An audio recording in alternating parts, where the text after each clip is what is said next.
Mais Saúde. Oferecimento Amanda Hittner Interiores.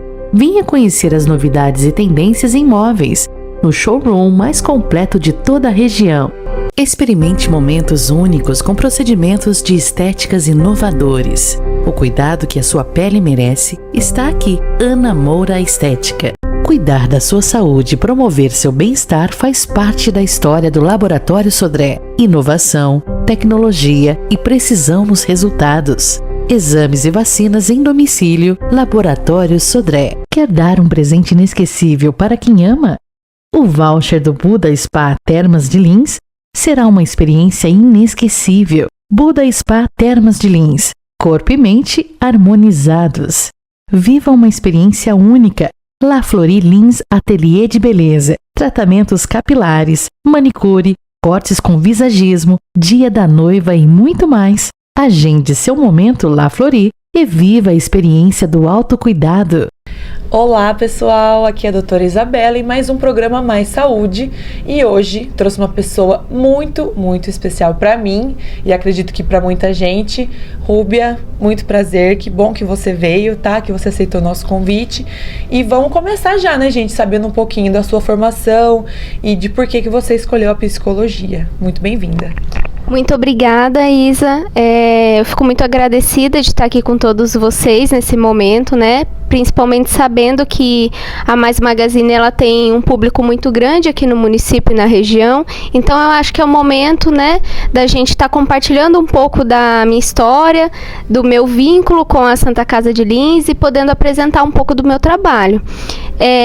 Eu me formei em 2021, na época da pandemia. E antes mesmo da formação, no início da formação, eu já me encantei pela psicologia hospitalar. E a psicologia hospitalar ela já apareceu para mim antes mesmo da formação.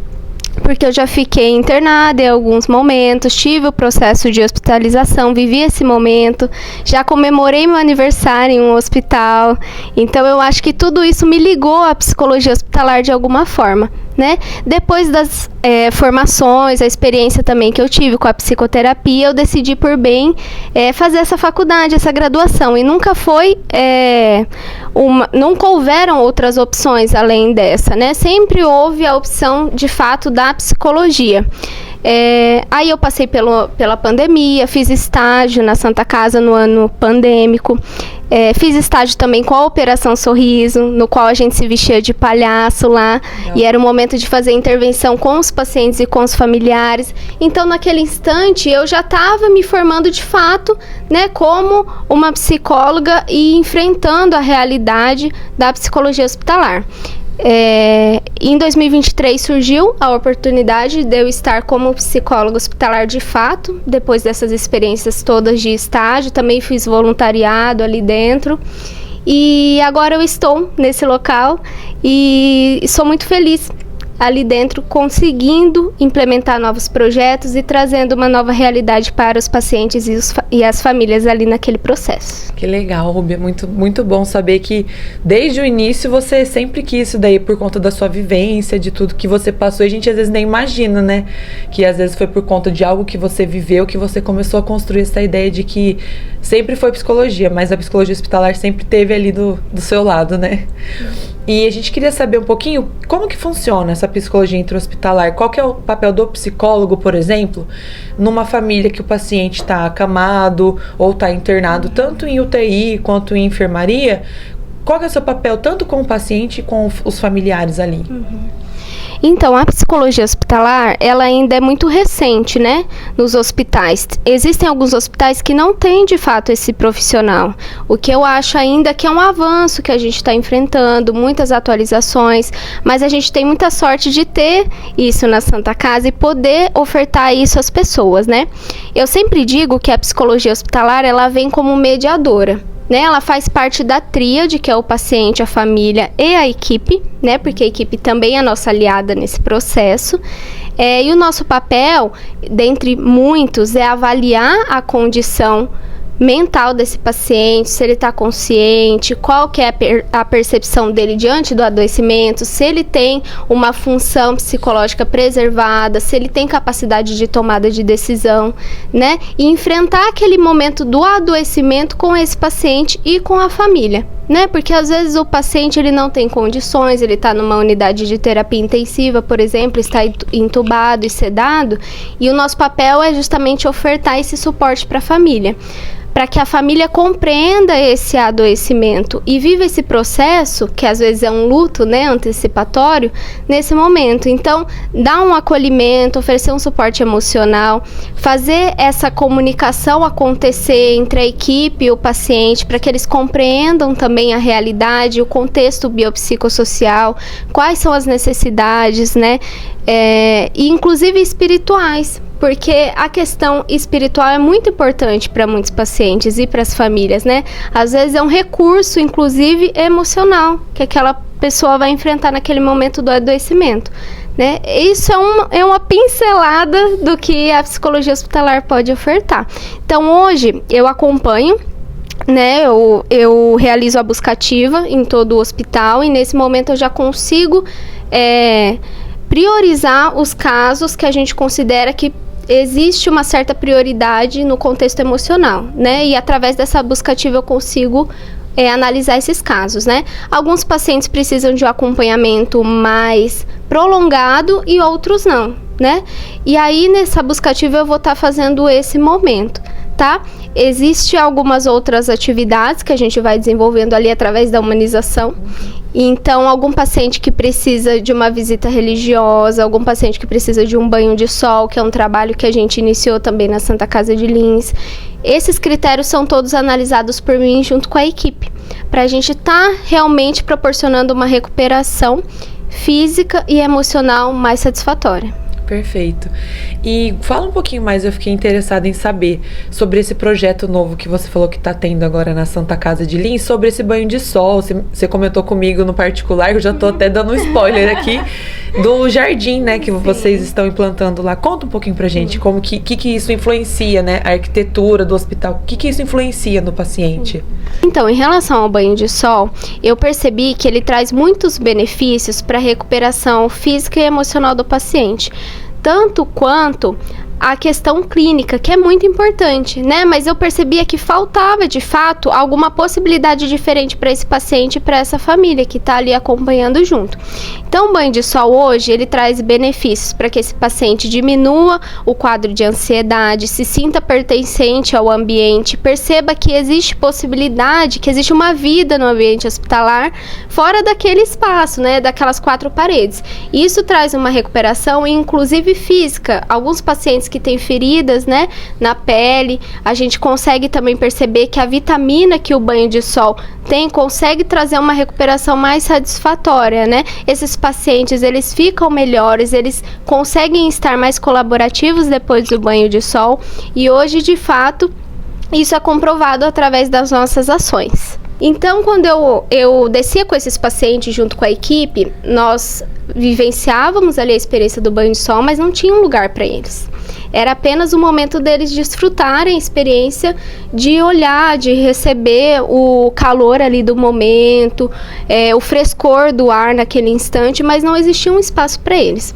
Então, eu sabia que tinha esse jardim, eu sabia que ele estava ali, e eu lembro que eu conversei com o Jean Paulo, que é o diretor administrativo da Santa Casa na época, e ele falou para mim que daria para a gente alterar, sim, o jardim, proporcionar esse momento, mas a gente sobrevive muito de doações, né? Então, nós precisávamos alcançar uma estratégia para que isso fosse possível de ser desempenhado naquele instante. Então, eu fui atrás de doações e nós conseguimos, né? Muitas empresas aqui do município de Lins realizaram essas doações para o jardim, que hoje ele tem o nome de Jardim Terapêutico.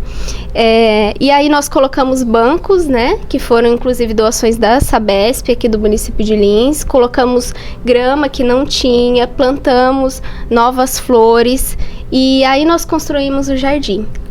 Criamos uma rampa que não tinha, porque muitos pacientes vêm debilitados de cadeira de rodas ou até mesmo de maca. E nós criamos esse jardim, nós fizemos a inauguração ano passado, e desde o ano passado ele vem sendo assim uma grande vitória para a humanização, porque ali a gente faz despedidas, né, de pacientes que estão em cuidados paliativos, por exemplo. Eles têm a oportunidade de viver uma última experiência ao ar livre. Pacientes que a gente percebe que estão ansiosos, angustiados, mais tristes, e que de fato a gente consegue um resultado positivo quando eles saem na área externa. Eu que acompanho sempre esses momentos, eu vejo o resultado positivo que isso tem na recuperação deles, né? Às vezes não é algo palpável, porque a humanização é muito assim, né? Ela acontece com aquilo que a gente tenta fazer nos mínimos detalhes, com as necessidades do paciente. E é diferente de uma medicação, por exemplo, né? De um trabalho clínico, que é tão importante quanto. Mas o banho de sol, ele traz recuperações muito significativas, tanto emocionais quanto físicas, né?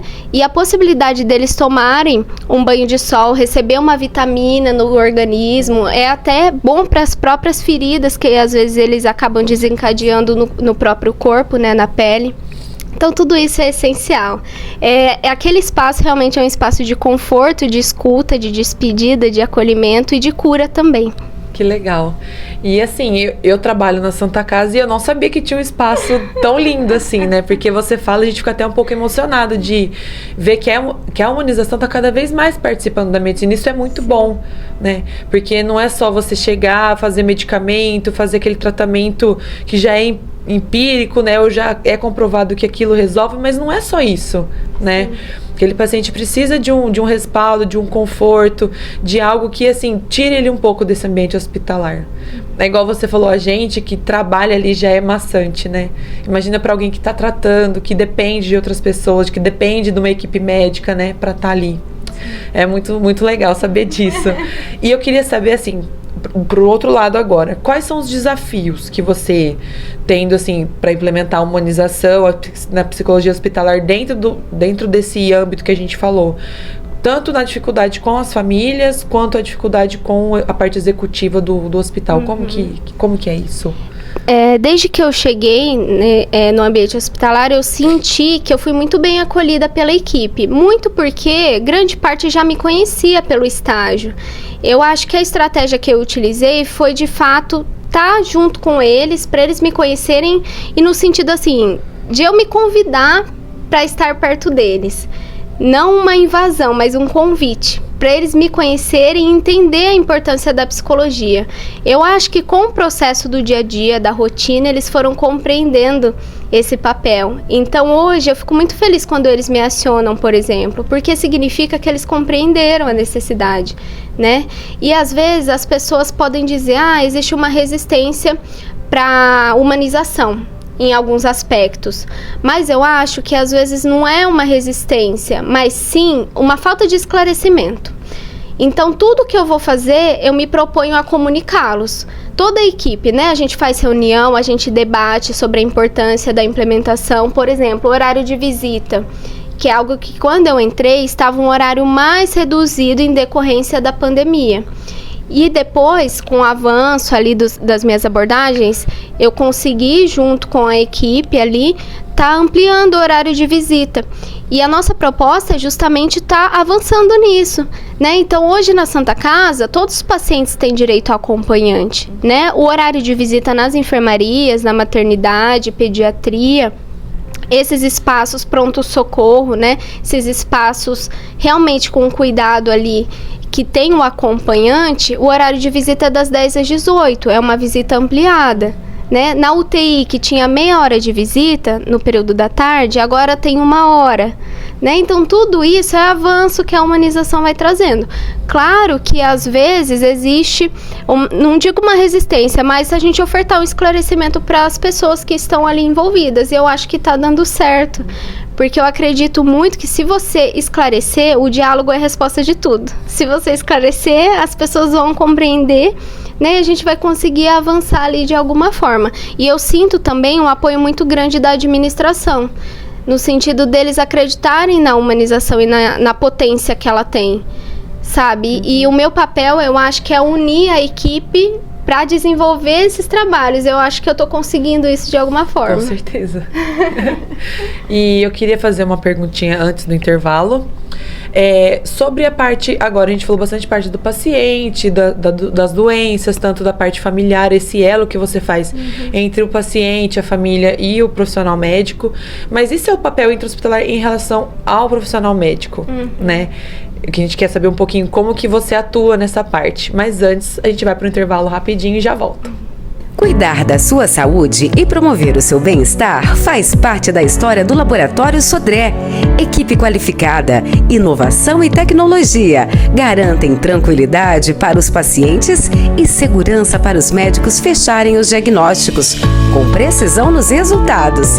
Laboratório Sodré, unidades em Lins, Bauru, Promissão e Getulina. Estamos de volta com o programa Mais Saúde e vamos retornar aqui, Rúbia, na pergunta que eu já tinha te feito.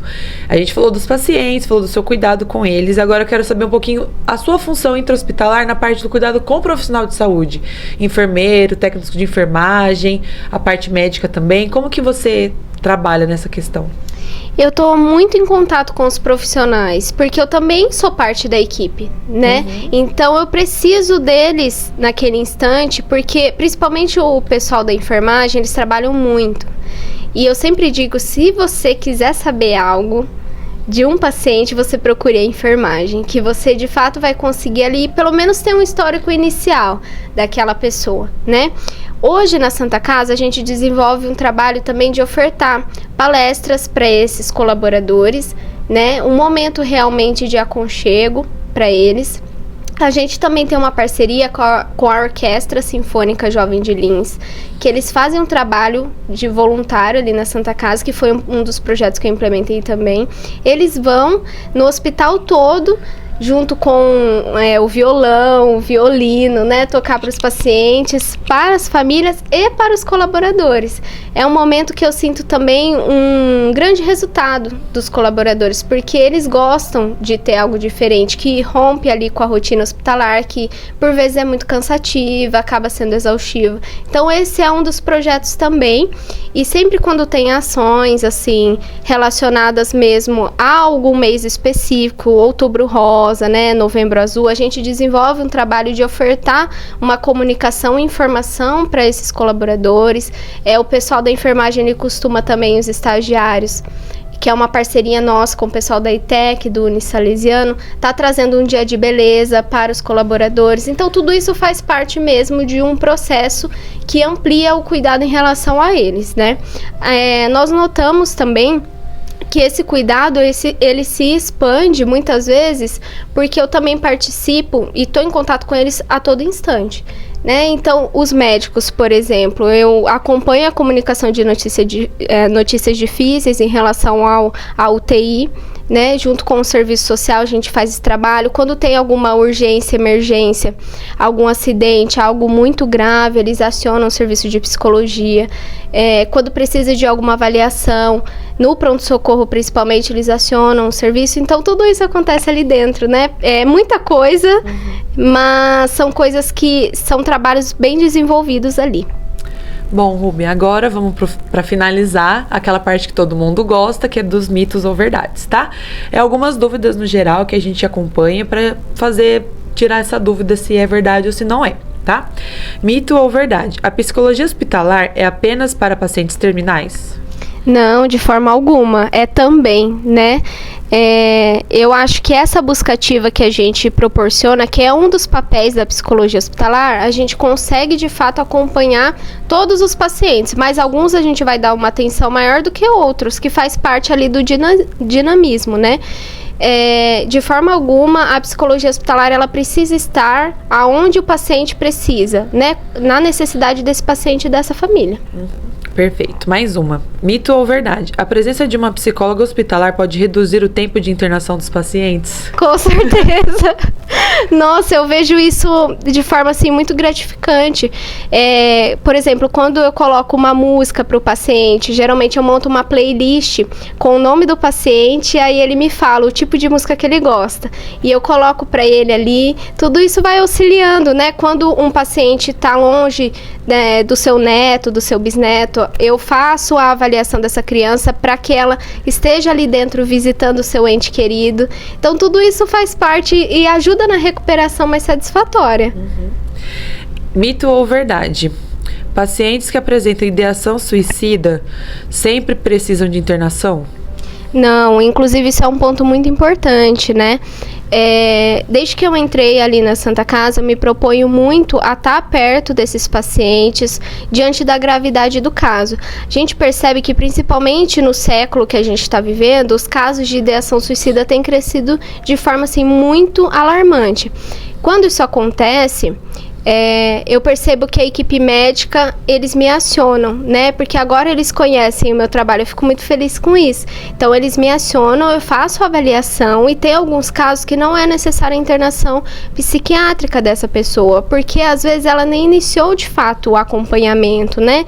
No município, enfim, ela precisa ali de um acompanhamento contínuo de uma equipe multiprofissional e também externalizar o sofrimento dela. Às vezes a gente nota que, principalmente os jovens, eles não têm espaço para poder falar. E ter um profissional que compartilhe desse momento com eles, eu acredito que pode auxiliar de forma gratificante ali nesse cuidado, né? Trazendo um resultado positivo para essa pessoa. Então, existem sim alguns casos que é necessário, mas outros não. E por isso que é tão importante a avaliação psicológica. E reforçar também que muitas vezes esse atendimento, muitas vezes não, né? 100% das vezes, esse atendimento eu falo por conta própria, assim, porque várias vezes a gente se encontra no pronto-socorro, né?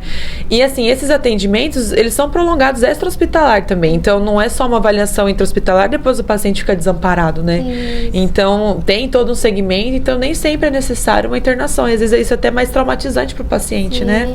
Exatamente, justamente porque a gente que está ali em contato com ele percebe que às vezes é uma necessidade, um conflito familiar, alguma coisa que está de fato extrapolando, está passando o limite do sentimento dele, e ele precisa ser amparado ali com uma rede de apoio, uma equipe, né? E eu acredito muito que se a gente ofertar isso, a gente vai conseguir trazer uma recuperação melhor para essa pessoa. Agora, para finalizar, infelizmente, vamos para o último. Mito ou verdade? A humanização no atendimento é algo que deve ser aplicado apenas em casos graves? Não, a humanização ela acontece a todo instante. Eu vejo a humanização nos pequenos detalhes do dia a dia.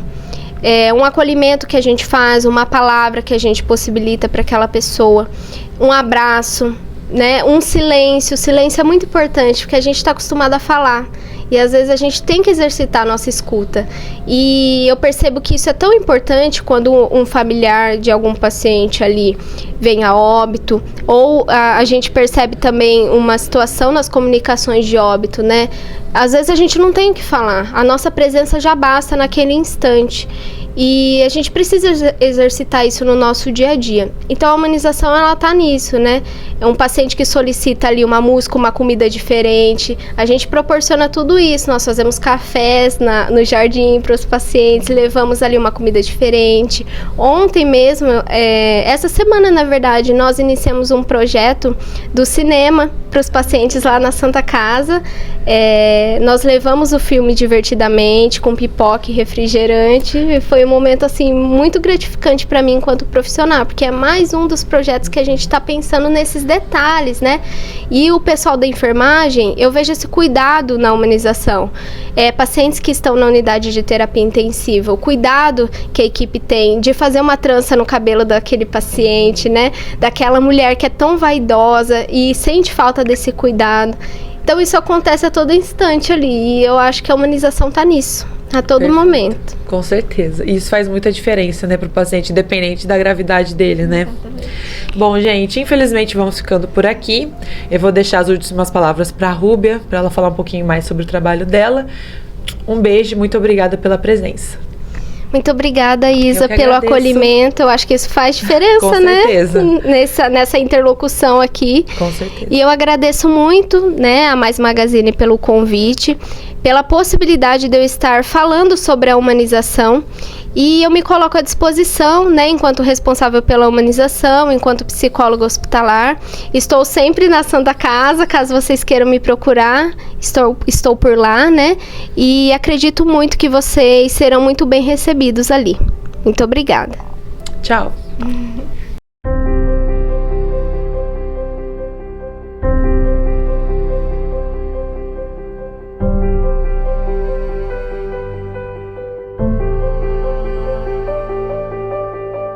Mais saúde.